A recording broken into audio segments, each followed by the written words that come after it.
Le scénario que redouterait le plus Donald Trump semble peu à peu se concrétiser. Un boycott mondial de la Coupe du Monde de la FIFA organisée aux États-Unis. Selon plusieurs sources crédibles, dont le Financial Times et des acteurs du secteur touristique, les attentes liées à l'arrivée massive de visiteurs internationaux ne sont pas du tout au rendez-vous. Les touristes ne viennent pas comme prévu et les conséquences commencent peut-être à se faire sentir. Annulation en chaîne de réservation d'hôtels, logements vides et baisse inattendue de la demande.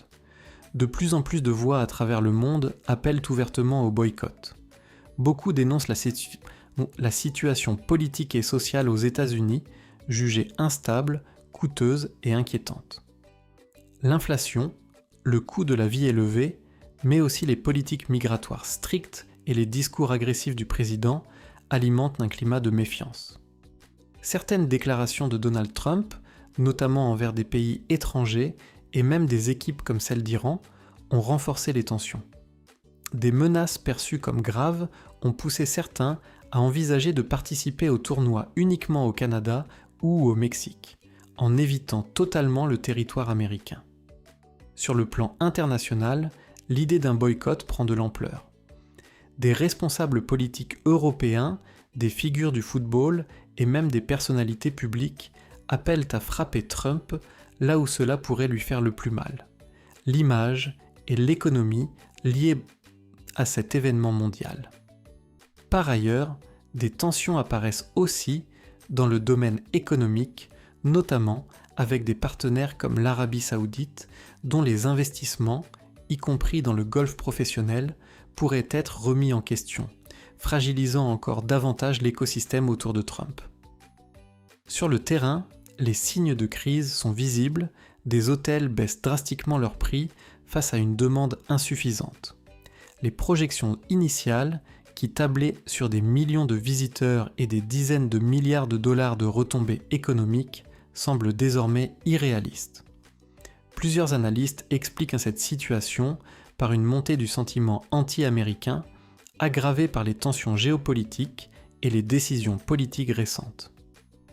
L'image des États-Unis en tant que destination accueillante est fortement remise en cause. Même dans le monde du sport, l'inquiétude grandit. Certains estiment que la sécurité des joueurs, du personnel et des supporters pourrait être compromise. Des appels au boycott émergent aussi bien dans les milieux politiques que sportifs.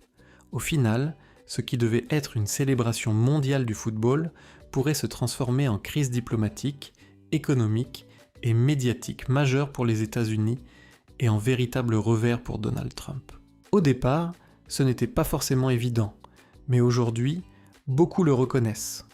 La Coupe du Monde semble perdre de sa crédibilité. Pour certains, elle est même devenue une caricature, loin de l'esprit authentique du football qui est censé rassembler les peuples. Dans le même temps, du côté du golf, la situation se complique aussi. La Ligue Live Golf, financée par l'Arabie Saoudite, est lancée en grande pompe en 2022 avec des contrats énormes pour attirer les plus grandes stars, traverse une période très difficile. Face à des pressions financières croissantes, le fonds souverain saoudien envisage de revoir ses investissements, mettant en péril l'avenir même de la Ligue. Certains observateurs estiment que la fin de Live Golf pourrait être proche. Des réunions d'urgence ont même été organisées, preuve que l'incertitude est totale. Les joueurs eux-mêmes ne savent plus quoi faire. Retourner sur les circuits traditionnels comme le PGA Tour, tenter leur chance ailleurs ou simplement arrêter leur carrière professionnelle. Parallèlement, d'autres secteurs montrent aussi des signes de fragilité.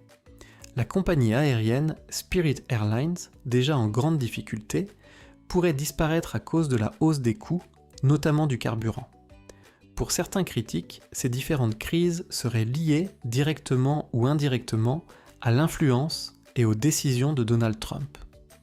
Ils estiment qu'il a contribué à détériorer des événements majeurs et des symboles censés unir les gens, comme la Coupe du Monde, en les transformant en source de division et de controverse. Un moment particulièrement marquant reste la scène où Trump reçoit un soi-disant prix Nobel de la paix de la part d'un dirigeant du football, une séquence largement critiquée et jugée gênante. Sur le plan politique, les inquiétudes grandissent aussi. Des responsables américains expriment des doutes sur la capacité du pays à garantir la sécurité pendant la Coupe du Monde. La députée Sylvia Garcia, par exemple, a fait part de ses préoccupations concernant la sécurité et le rôle des services d'immigration, regrettant le manque de réponses claires des autorités. Même si certaines villes comme Houston affirment être prêtes à accueillir les visiteurs dans de bonnes conditions, le climat général reste tendu. D'autres responsables politiques soulignent les retards dans le financement de la sécurité et craignent que certaines actions des autorités migratoires ne créent du chaos pendant le tournoi.